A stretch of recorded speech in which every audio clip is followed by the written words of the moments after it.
Alright, believe we are live.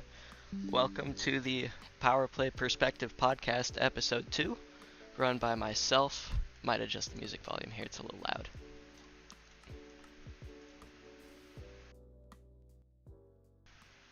There we go. Alright, welcome into Episode 2. Might be a little bit shorter than the last one, but we'll see.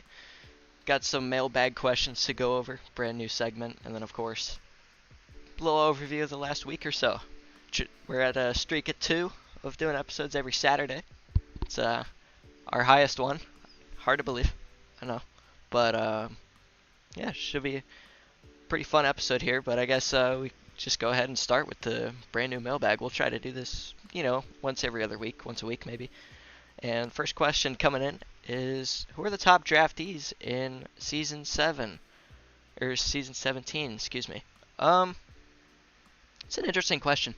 I think the draft is always one of the most interesting parts of the season because so many draft picks just never pan out, but a couple always do. You'll have a couple later round guys who just jump into the game and are great, and a couple early round guys who just never even touch the ice once. But in terms of who I predict to be decent draftees, I think a guy like Headhunter, Grave, Prince KD possibly, unknown. Some guys like that could go, and then possibly be decent. It kind of just depends who pops out and can be active. Dre for Minx could be a decent pick in there. Flurp. I mean, you never know. There's some guys in there that could just kind of pop out of nowhere and be decent draft picks, but there's not a ton of guys that I'm looking at in this draft who I'm thinking yeah, these guys are for sure a top prospect. Just because whether it be activity or, whatever it may be. Just, I don't think it'll be that good of a draft. But you never know what can happen, I guess. Alright, next question. Who is going to win the cup this season? I don't know if there's a for sure answer for this, because in my eyes there's 3 to 4 teams who have a legitimate shot at it. 2 teams who will make the playoffs but do absolutely nothing in them. And then 2 basement dwellers, right? And I'd say if you were to go off purely who's the favorite, I'd say it's the Americans right now. The last undefeated team. And probably best roster on paper. But I don't think that every team there's a team in the league that's perfect right now. I feel like the playoffs could be pretty interesting because I feel like we could see an upset or two happen.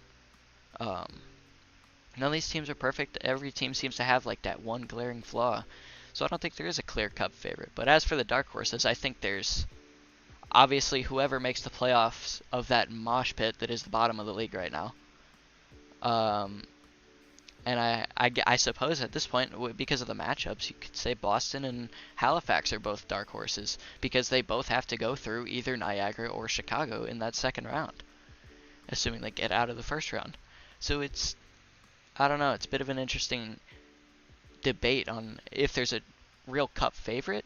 Again, if you're just going off record, it would be the Americans, but record doesn't always mean playoff success, as we've seen many, many times in the past. Alright, next question. Thoughts on the Chicago at Niagara game? And specifically, which D-zone unit do y'all think will handle the opposing offenses better, Nathan and Patriot or Optic and Zaz? Honestly, for me, it's a great game. It's game of the season. It has the most lead up to it. It matters the most, obviously, for the President's Trophy. I mean, the 2 respective teams basically already have their divisions locked up.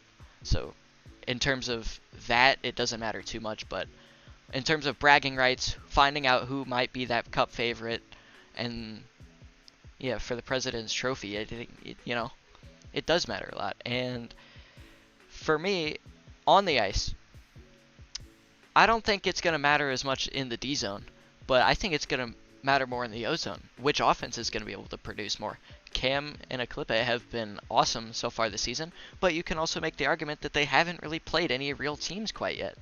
I mean, their game against Boston in the first game of this season with the wonk-ass puck, Do you really count that? And then Chicago, on the other hand, I think has played a little bit better of competition, but they've played some pretty, mediocre opponents too. I mean, you got a Grand Rapids game in there, you have the Moose in there, the Bucks, right? And obviously everyone plays each other, so that's not really an excuse, of course, but um, for the Americans, obviously they did pick up that big overtime win over the Redcoats. So, I mean, it's just going to matter to me who plays better. These teams have already played once, and the Americans won in a close one, 2-1. So, it's not going to be a high-scoring one, I don't think. But it's just going to be which offense can perform better than the other one. Kanye and Arden, both top 2 in points in the league right now. But Cam and Aklipe are high up there too. So, it's really interesting. I think it's going to be a good game, that's for sure. In terms of who's going to win, I would say Chicago, but I wouldn't be surprised at all if Niagara came out and surprised. And that offense continued to play well. But like I said, it's just going to be the offensive consistency, less so than about the defense in that one. Alright, next question. Do you think that the Chicago team will finally be the one to break the 7-season-long Patriot curse?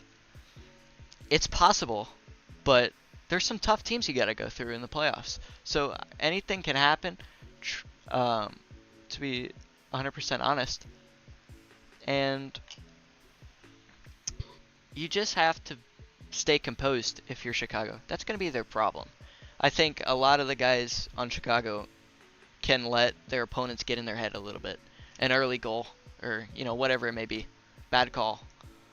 Whatever it may be, I think that they let their opponents get in their heads too easy. And I think that could affect them down the stretch. Now, I think they will win a playoff series. But in terms of if they will win the cup or go further than that, I'm not sure.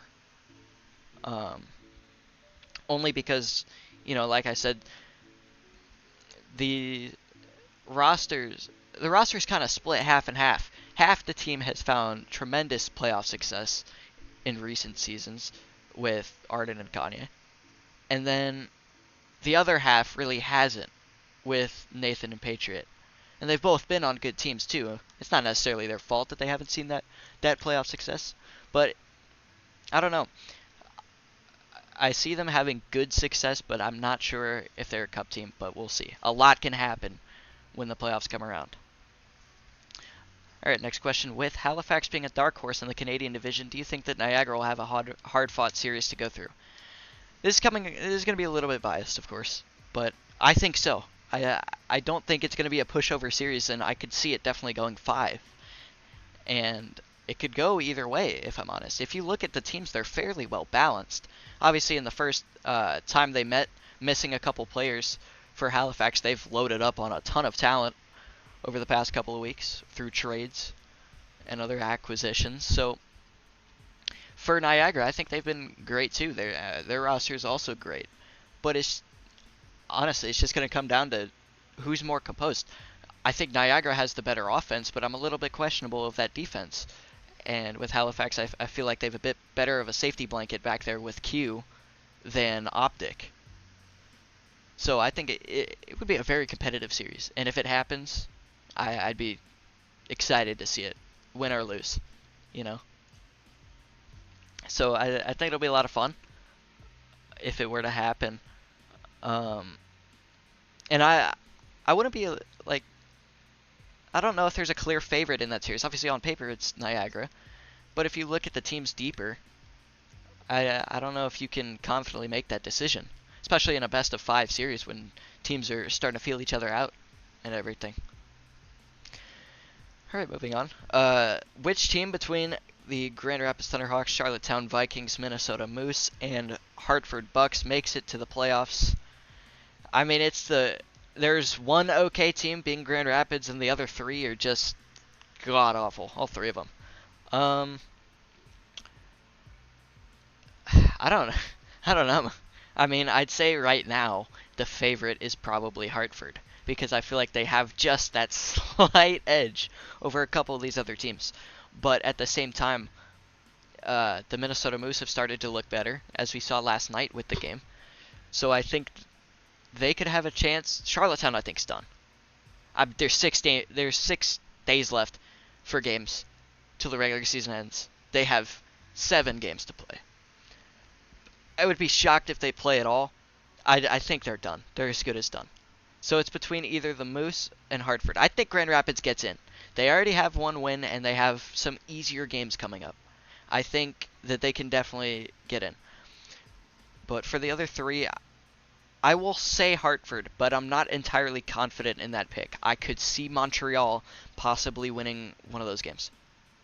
So it's interesting, without a doubt. And obviously those Vikings games, assuming they don't play, they're going to mean a lot. So it's a interesting race for that last playoff spot, or last couple playoff spots, excuse me. And who will win each award is the final question for the mailbag. We kind of went over this last episode, but not fully. So I guess we'll just go from the top. MVP, I have no clue this year. Shortened schedule, a lot of guys putting up points, but at the same time, I don't know if there's a clear argument for someone to just outright win the MVP. It could be the one who gets the most goals, like it's been in seasons past, but at the same time, a lot of these top teams have duos, right, where it's two great players, maybe even three in Niagara and Chicago's case. And does that affect the MVP argument for those guys, just because they have other great players on that team? So, I don't know if there's a clear MVP favorite. I guess for now, I'd say Kanye, just because he's done really well this season. But I could absolutely see someone from a few other teams winning it, without a doubt.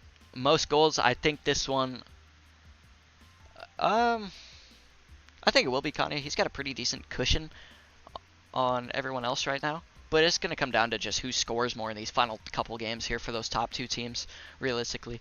I don't think anyone else can really get close to it, even with the strength of schedule maybe being in their favor. But defensive player of the year, this one's pretty clear to me. I think it's Nathan. I think there's a couple arguments to be made for other finalists, but in terms of who wins it, I think it's pretty easily going to be Nathan. The Vezina Trophy. This is realistically a two-way race for it, with two dark horses for it.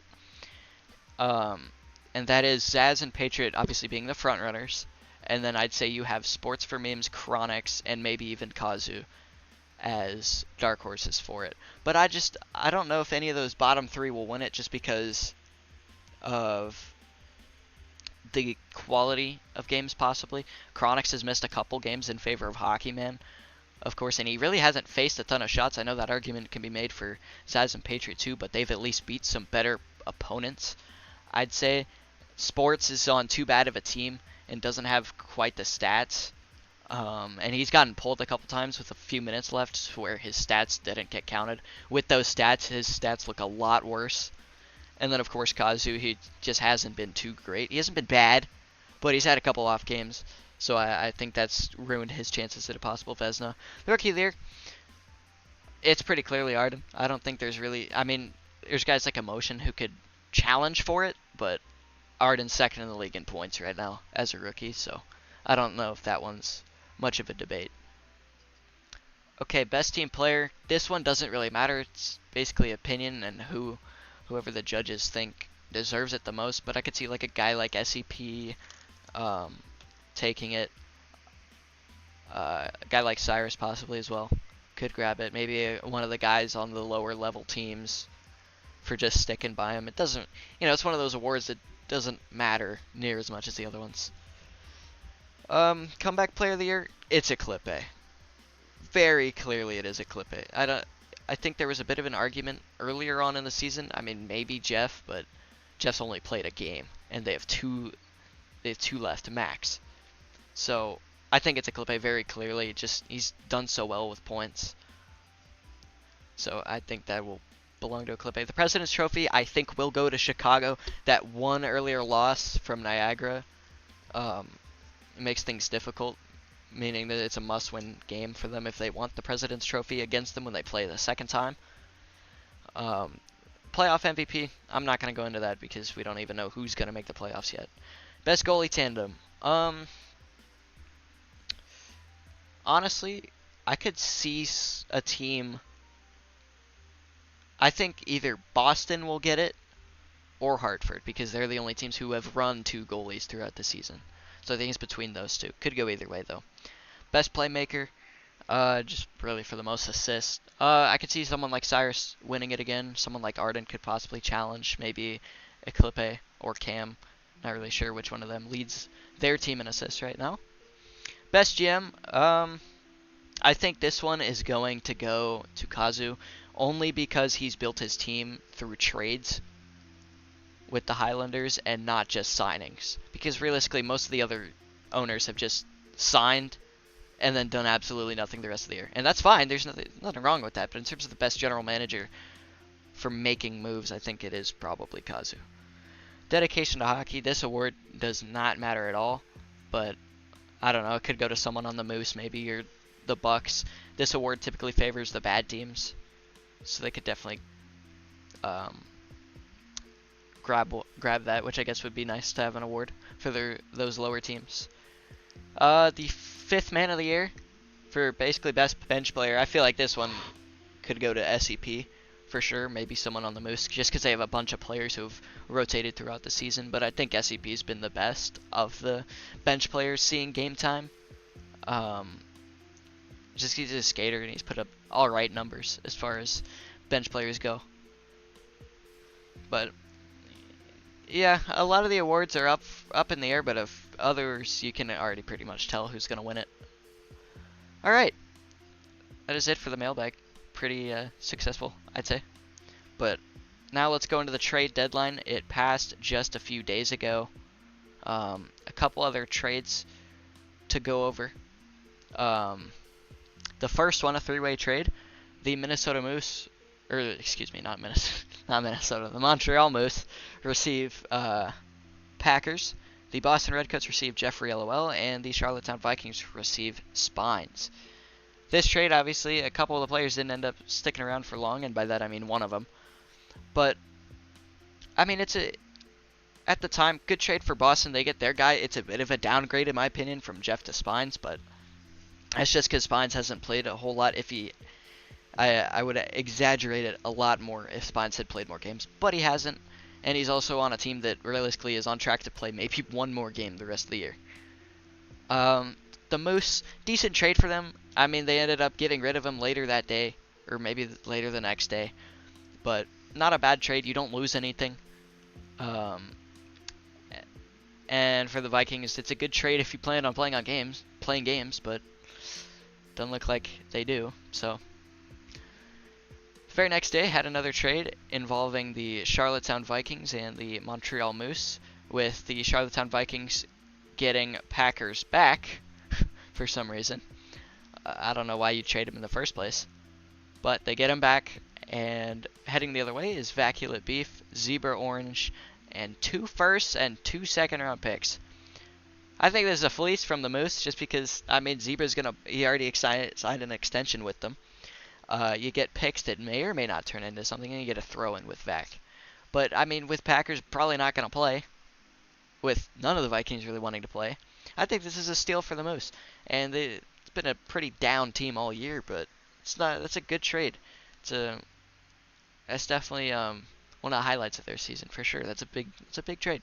I think they came away with that. All right, next up, the Montreal Moose. Oh my God! Shut up, you stupid ad. Be quiet. Oh my God! No one cares about Febreze. Jesus. So weird. Shut up, Cam. You're fat. Anyway, next up, the Montreal Moose receive a 3rd-round pick in exchange for JoJo. It's a meaningless trade. It was a troll trade. And so is the next one upcoming. But, I mean, no real winner here. Guy on a 1-year deal is not going to play for a 3rd-round pick that will not turn into anything, probably. All right. Next up, the Niagara Knights send R. Kelly Sr. to the Halifax Highlanders for a Season 18 3rd-round pick. Again, no real winner here in this trade. It's pointless for pointless. Doesn't really affect each team in their respective situations. So it's just a trade to make a trade, basically. Next up is the Montreal Moose sending Gray for OSU Buckeye to the Grand Rapids Thunderhawks. It's a 1-for-1 deal.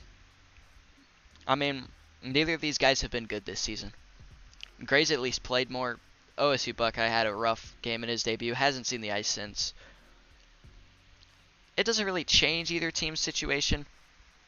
I think of the two players, Gray has the better potential. So I would say that the Moose won it, but I don't know if either of these guys are going to do anything. And then that was all of the real trades that have happened since the last episode. I believe we did go over the other ones. The MX for Bricey Boy, so Bricey Boy heads back to the Moose. I think we went over that last episode. If not, oops. Who cares? Alright, next up we'll go over some of the scores that have happened. Not too many games to go over since our last episode. I believe the last one was the Chicago Americans facing the Grand Rapids Thunderhawks. 4-0 win for the Americans. Kanye picks up a hat trick and an assist. Arden B picks up a goal and two assists. Patriot goes a whopping 2 for 2 for a shutout with 1 assist. Grand Rapids, I mean, just nothing really to speak of. Sports gets an 8.57, a decent night for him. Just no real team in front of him. Grand Rapids just needs an offensive player. Whether they address that in the offseason or if the team gets absolutely banished, you know. But they need a better offensive player. Fish and Coops and whoever their third man is are not cutting it, plain and simple. Especially when you're getting a good season from Sports, who was great last year, Vezina finalist, and then good this year. He just hasn't had any help with him. Quality win for the Americans. Could it have been more? Sure, but it happens. Off nights happen. So Grand Rapids could have been worse, I guess, but you need to start to try to win games here. I mean, I know you're going to sneak into the playoffs with realistically 2-3 wins, but got to get better. All right, next up, the Halifax Highlanders beat the not the Minnesota Moose. Wrong shitty team. It's the other shitty Moose team. Beat the Montreal Moose 6-0. Husky, me. Yippee, guys. 3 goals and a hat trick. I benched myself after the first period. Good night. And then you had Farabee grab 2 goals in his season debut. It was a pretty good night for him. Mountain Q picking up 3 assists. And then SCP as well with an assist. And Emotion as well with a goal and an assist. Kazu picks up 2 assists of his own. 2 for 2 for a shutout. And yeah. It was a very good night for the entire Halifax team. You had a bunch of players rotating it in and out throughout the game, but great game for them. Great stat pad night. For Bricey Boy, Kingslayer, Moshi, and DJ. It could have been worse. DJ didn't have a terrible night. His save percentage does not indicate that, but it wasn't horrible. It's just a quality win for the Highlanders. They've won 3 straight, and the Moose just continued to trend downward until last night with the final game to go over. The Montreal Moose visit the Boston Redcoats, and the Boston Redcoats win 3-0. But if you look at the game deeper, it was 1-0 up until the final 2 minutes-ish of the third period. And for a Moose team that's been destroyed all season long, it's a step in the right direction for sure. Jeffrey Law picks up 2 goals and an assist in his Redcoats debut against his former team. Landon TV with a goal and an assist. And then Chronics 1 for 1 for a shutout. Polt/CPR end up going 6 for 9. Not the worst save percentage in the world, especially because that's wrong. Because 1 goal was an empty netter, but it's okay. It's a step in the right direction for the Moose. I thought they looked pretty good. They just couldn't really stay out of their own zone, and they didn't do a good job of scoring on the opportunities that they were given. Boston did give them a lot of space on the ice, and I understand why. They're probably thinking this team's not going to do anything, so they left a little bit of extra room. So I'm not going to go into Boston and be like, oh, they suck. Oh, how'd you only beat them by 3? But I do think they could have played better. It wasn't too great of a game for them, without a doubt. So that's it for the scores. Next up, I guess we can go over the remaining games here of the schedule. There's not too many to go over. In terms of the games that realistically will get done, the Moose take on the Bucks. Honestly, it's serious playoff implications there for that one. I mean, man, one team that has just fallen completely, and the other team who has not necessarily exceeded their expectations, but not done too terribly either in the Moose. But this is a must-win for both teams if you want to make the playoffs. If you don't, fair enough, I guess. If you really want that extra draft pick, that probably won't turn into anything. Fair enough. The Grand Rapids Thunderhawks next up will visit the Niagara Knights. Speaking of, in terms of predicting a winner, I do think that the Bucks will barely squeak out a win against the Moose. Anyway, next game, the Thunderhawks visit the Knights. This game was supposed to happen tonight, but Mysterious Fish is a little freaking cornball. I think the Knights will run away with this one, probably by around 6-0, 7-1, around there. I think that's a fair estimate just by how much they've kind of destroyed the weaker teams throughout this season. And then next up, the Montreal Moose would take on the Grand Rapids Thunderhawks. I see the Thunderhawks winning, but I see it being like 3-1. I see the Moose getting on the board here. In terms of who plays, no clue. Both these teams are kind of a mess with lineups. They've kind of just ran through a bunch of different people. But I could see this one, I guess, going either way. I would expect the Thunderhawks to win, though. Be kind of shocked if they didn't. Alright, next up, the Hartford Bucks visit the Highlanders. This thing's going to be pretty one-sided as well. You're probably looking at Halifax by 5-6 goals, probably. They haven't been as offensive as some of the other teams, but I think 5-6 is a fairly fair margin to estimate. Next up, the Redcoats take on the Moose again in the second of their little mini-series. And I think this one gets away from the Moose a little bit. I think they did well the other day, but I think this one's going to get away from them a little bit more. Probably looking around like 4-5 goals, maybe 6 instead. Yes, you are, Fish. Play your damn game, buddy. It's not that for serious. Anyway, and then the final game of the season, the most hype around a game, for sure, the Niagara Knights and the Americans go head-to-head. And I don't know if I want to predict a winner for this because I feel like it's going to come back to bite me. But I will say I believe that the Americans will win. It's going to be a tight one, though. I'd say 2-1 or 3-2. Either one of those. I'd say the Americans have a better chance at winning, though. But honestly, not a whole lot to really go back over.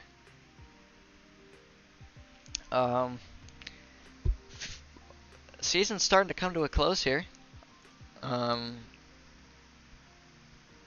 Yeah. Don't think there's much else to go over. Hope you enjoyed the second episode. First one was interesting for sure, but I think we're starting to get into the groove of this thing. Maybe it'll actually become a once-a-week show. But yeah, I think that's going to be it for the second episode of the Power Play Perspective podcast with me, Husky. We'll see you next week, maybe, if we feel like